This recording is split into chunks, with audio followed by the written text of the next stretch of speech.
réalité qui nous avait été cachée. Mu gihe umubano w'u Rwanda na Repubulika Iharanira Demokarasi ya Kongo gikomeje kuzamba, Antonio Felix Tshisekedi, perezida wa Repubulika Iharanira Demokarasi ya Kongo, yajyanye ikiganiro n'abanyamakuru, kikaba ari ikiganiro yarakoze ku nshuro ya kabiri kuva yatorwa mu mwaka wa 2023. Yavuze ko igisirikare cya FARDC cyamaze kwinjirwamo n'ingabo z'u Rwanda. Ati leta ya Kigali yamaze kwinjira mu gisirikare cyacu irakizambya kurenza uko twabitekereza. Ati nta makuru twari dufite usibye ko twese twagiye tubivumbura nyuma y'uko twabonye ubutasi buhambaye. Abambanjirije barimo Joseph Kabila bafatiwe ibihano na Leta Zunze Ubumwe za Amerika, yewe n'abayobozi b'u Rwanda bafatiwe ibihano birakwiriye kuri kugerageza kuvogera ubusugire bw'igihugu cyacu, cyane cyane Joseph Kabila wabaye perezida w'igihugu cya Repubulika Iharanira Demokarasi ya Kongo mbere y'uko nyiyobora, ariko ugasanga niwe uri kugambanira igihugu. Ati rwose Leta Zunze Ubumwe za Amerika kuba zaramufatiye ibihano genda umva nta makosa rimwe, kuko Leta Zunze Ubumwe za Amerika zireba inyungu zabo, kandi rero ntumva ntago bakwemera umuntu ubangamira inyungu zabo, kandi kuba twarabahaye ibirombe agomba kuzacukuramo amabuye y'agaciro nagaruka kugambanira igihugu cyangwa se kugurisha igihugu, kubera ko nkanjye nka perezida wa Repubulika Iharanira Demokarasi ya Kongo ntabwo nshobora kwemera ikintu na kimwe gishobora gutuma ubusugire bw'igihugu cyacu buvogerwa. Ahubwo ndeba ahantu tugomba gukora inyungu, kuko kugira ngo Leta Zunze Ubumwe za Amerika zidufashe nagombaga gutanga biriya birombe bakabikontorora mu rwego rwo kugira ngo tubone ibyo dushaka no kugarura amahoro, kubera ko igisirikare cyacu cya FARDC namwe murabibona ko nta bushobozi nawe kigifite cyo kuba cyahangana no kuba cyagaba intambara cyangwa se cyashoza intambara, ariko dukeneye ubundi bufasha n'imbaraga zikenewe. Yabivuze ariko nanone aca amarenga yo kongera kuyobora manda ya gatatu. Ni inkuru yanditswe n'igitangazamakuru BBC News ndetse ko byabereye i Kinshasa na Didier Bikorimana, BBC Gahuzamiryango i Nairobi ni hino nkuru yandikiwe. Perezida wa Repubulika Iharanira Demokarasi ya Kongo Felix Tshisekedi yashinje u Rwanda guhungabanya ingabo z'igihugu cye, kandi aca amarenga ko ashobora gutekereza kwiyamamaza manda ya gatatu naramuka bisabwe n'abaturage b'igihugu ayoboye. Mu kiganiro yagiranye n'abanyamakuru kwiteko hari kwa gatatu cyari ikiganiro cya kabiri kuva yongeye gutorwa muri manda ye ya kabiri mu mwaka wa 2023. Tshisekedi kandi yavuze ko uko gucengera ingabo za DRC FARDC nyine kwazambije igisirikare byazambije igisirikare ku rwego byazambije igisirikare mu rwego utabitekereza, cyane cyane mu burasirazuba bwa Repubulika Iharanira Demokarasi ya Kongo. Yakomeje aganira n'abanyamakuru abasobanurira byinshi cyane n'uburyo bavumbuye uburyo ingabo z'u Rwanda zagiye zinjira mu butasi bwa Repubulika Iharanira Demokarasi ya Kongo. Anavuga ko kandi gutanga ibirombe kwiwe akabera Leta Zunze Ubumwe za Amerika ntago ari ukugambanira igihugu, ahubwo no kureba icyagarura amahoro mu gihugu cyabo. Nawe arabizi neza ko Leta Zunze Ubumwe za Amerika zikunda inyungu zabo ku giti cyabo, nta kintu babahaye nta n'ubundi bufasha baguha. Tshisekedi rero yagiye abisobanura neza akantu ku kandi.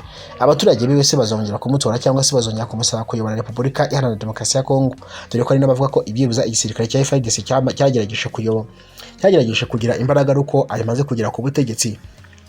Reka tubyumve neza uko bimeze. Mu kiganiro rero yagiranye n'abanyamakuru kuwa gatatu rero Tshisekedi yabisobanuye neza akantu ku kandi. Yabwiye abanyamakuru ati nakiriye amakuru atari ukuri kuko rero ibintu bimeze mu ngabo, cyane cyane mu kigero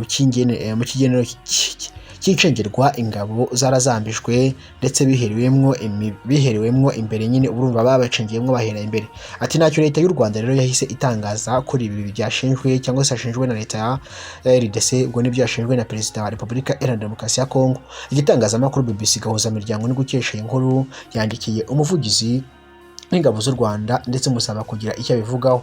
Muri icyo kiganiro n'abanyamakuru, Perezida wa Tshisekedi yashimangiye ko icyo azi cyangwa se icyo ashize imbere ari ukugarura amahoro binyuze mu nzira ya diplomasi mbere y'uko ava ku butegetsi, ariko ashinja u Rwanda kugambanira, gutera cyangwa se gutambamira gutera intambwe muri urwo rwego rw'ibiganiro, kandi yashinje u Rwanda kungukira mu mutungo kamere wa DRC ndetse no gutseta ibirenge mwishyirwa mu biganiro cyangwa se mu ngiro ry'amasezerano. Ndetse we na Perezida w'u Rwanda Paul Kagame bashizeho umukono Washington DC ku itariki 12 ubwo arimo kubaza mu kwa 12 tariki sindi kuzibuka neza. Tshisekedi kandi yagize ati ibi bizafata igihe kuko u Rwanda rumaze igihe kirekire kungukira cyane burasirazuba cyangwa se mu gusahura umutungo wa DRC, kandi iyo niyo mpamvu rero ibiganiro byatinze. U Rwanda rero ruhakana gusahura umutungo wa DRC ndetse wiganjemwo amabuye y'agaciro, rukavuga ko kandi narwo rufite amabuye y'agaciro menshi yarwo rucukura mu gihugu cyabo.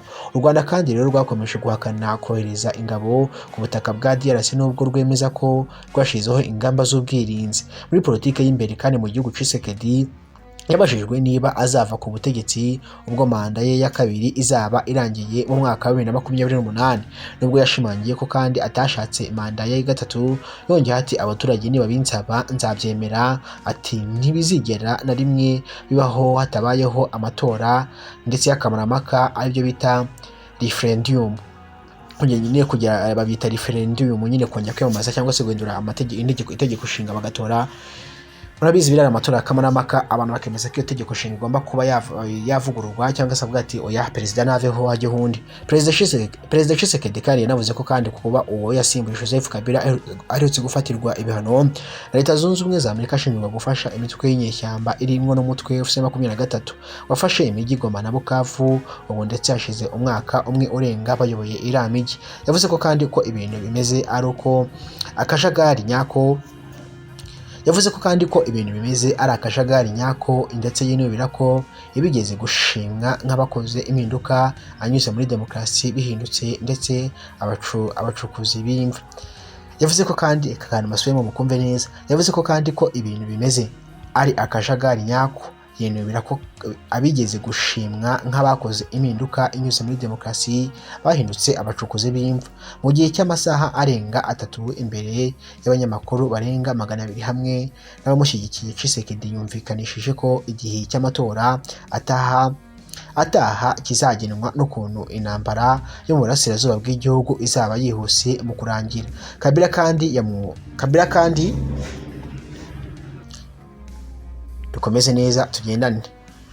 Mu masaha rero arenga 3 imbere y'abanyamakuru barenga 200 hamwe n'abamushyigikiye, Tshisekedi yumvikanishije ko igihe cy'amatora atakizagenwa n'ukuntu intambara yo mu burasirazuba bw'igihugu izaba yihuse mu kurangira. Kabila kandi wamubanjirije yatindije amatora ho imyaka 2 mbere y'uko amaherezo akoresha mu mwaka wa 2018 ndetse agaha ubutegetsi Tshisekedi watangajwe ndetse ko yatsinze ayo matora. Nayo nguko kandi Perezida Tshisekedi kandi yanagaragaje impamvu ibihano bya Amerika rero byari ngombwa kurushinga byarishingiro rero gufatira ibihano Perezida Joseph Kabila n'abayobozi b'u Rwanda. Perezida Tshisekedi wa Repubulika Iharanira Demokarasi ya Kongo Felix Tshisekedi yatangaje ko ibihano bya Amerika yafatiye wahoze ari perezida w'iki gihugu Joseph Kabila bifite ishingiro kubera uruhare akekwaho mu bibazo by'umutekano bimaze imyaka byugarije urasirazuba bwa RDC. Mu kiganiro kandi yagiranye n'abanyamakuru ku itariki 6 Gicurasi, Kinshasa, Tshisekedi yavuze ko Amerika yabonye ibyo nawe yari amaze igihe abona ku ruhare rwa Kabila mu bibazo kandi by'umutekano muke bikomeje kwibasira urasirazuba bwa Kongo. Mu kiganiro n'itangazamakuru yagize ati ibi bihano bifite ishingiro, abanyamerika babonye ibyo nanjye nabonaga kuva kera. Tshisekedi kandi yavuze ko Leta Zunze Ubumwe za Amerika zifata ibyemezo bishingiye ku nyungu zabwo bwite, anashimangira ko kandi zidashobora kwihanganira abantu cyangwa se imitwe ibangamira inyungu n'umutekano byazo. Ni mu gihe kandi Leta Kongo yo yahaye Amerika urutonde rw'ibirombe birimwo ndetse ibiri kugenzurwa na FC23. Perezida wa RDC cyangwa se Repubulika Iharanira Demokarasi ya Kongo kandi yanamuriye gusubiza abanenga amasezerano y'igihugu cye ndetse giherutse kugirana na Amerika. Navuga ko kandi nta na rimwe yemera amasezerano cyangwa se ubufatanye bw'abahungabanya uburasirazuba bwa Kongo. Yagize ati sinari kwemera amasezerano ayo ari yose ndetse abangamira ubusugire bwa Repubulika Iharanira Demokarasi ya Kongo. Tshisekedi kandi yavuze ko ubufatanye bwa Kinshasa ndetse na Washington DC bugamije gushakira amahoro uburasirazuba bwa Kongo ndetse no guca intege imitwe yitwaje intwaro no kongera ububasha Leta Zunze Ubumwe za Amerika leta mu bice bimaze igihe birangwamwo umutekano muke. Ibi kandi yabitangajwe cyangwa se bitangajwe mu gihe umwuka wa politiki ukomeje kuba mubi hagati y'ubutegetsi bwa Tshisekedi n'umugabo ugambaniye igihugu Joseph Kabila, ndetse biteza impaka ku ruhare rw'abahoze ku butegetsi ndetse mu bibazo by'umutekano mu burasirazuba bwa Kongo. Joseph Kabila rero mu byo yashinjwe na Leta Zunze Ubumwe za Amerika rero no kujya gusaba Zambia kujya gufasha EU23 ariko mu buryo butari bwo guca mu burasirazuba bwo kwataka Repubulika Iharanira Demokarasi ya Kongo baciye ku mupaka uhuza Zambia na Repubulika Iharanira Demokarasi ya Kongo. Ibintu rero Leta Zunze Ubumwe za Amerika zavuze ko ari ubugambanyi butagakwiye gukorwa n'umuntu wahoze uyobora Repubulika Iharanira Demokarasi ya Kongo. Ariko nanone amakuru akavuga ko Joseph Kabila yavuye ku butegetsi nawe atabyifuza kubera ko yifuzaga kuguma ku butegetsi, ariko ubwo ahajyaga kuba amatora yagombaga kuba 2016 yatindijeho rero ayo matora ndetse bigira mu mwaka wa 2018 bituma ayobora imyaka igera kuri 19 yose ayoboye Repubulika Iharanira Demokarasi ya Kongo. Ubyumvishije neza rero bivuga ko depression igikomeje kumwivugana kumwica kandi ikomeje no kumushengura umutima kuvuga ko rwose atakiye perezida wa Repubulika Iharanira Demokarasi ya Kongo kandi ayobowe. Ibyo ngibyo rwose Joseph Kabila yananiwe kubyakira ngo nuko ahitamwe rero kugambanira igihugu cy'ibintu ibintu byanatumye banamushyiraho igihano cy'urupfu. No kuvuga ngo muri Repubulika Iharanira Demokarasi ya Kongo ramutse bamubonye nakuca ku ruhande Joseph Kabila, igisirikare cya Repubulika Iharanira Demokarasi ya Kongo, ubushinjacyaha ndetse n'ubucamanza bwaho bwamaze kumushikatira igihano cy'urupfu. Aramuka afashwe bwo nyine gushyirwa mu migozi, nuko imigozi gahuza ijosi rye n'akitaba Satani yamaze igihe akorera agambanira igihugu cyiwe. Ubundi kugambanira igihugu ni ikintu gikomeye cyane mu gihe cyakira, ubundi bagukataga n'umutwe. Muri Iran ho usibye no kugambanira igihugu iyo bagufashe byonyine bigaragambije mu gihugu mwarabibonye no kukumanika ku karubanda isi kakoti gakubona rwose wapfuye. Kugambanira igihugu ni kimwe mu bintu biba bigize icyaha kuko urimo urashira ubuzima bw'abaturage igihe mu kaga n'igihugu muri rusange, mu gihe abandi bakimenera amaraso ko urimo urakigambanira nta soni. Ibintu biteye isoni n'ikimwaro. Ibya Joseph Kabila rero ni ntangambi isubikiye n'ibya Tshisekedi washinjije u Rwanda. Kugeza ubu Rwanda ntacyo rurasubiza, gusa Perezida w'u Rwanda Paul Kagame ntajya ripfana, ubwo twiteze ko nawe najya imbere ya kamera azongera kumusubiza.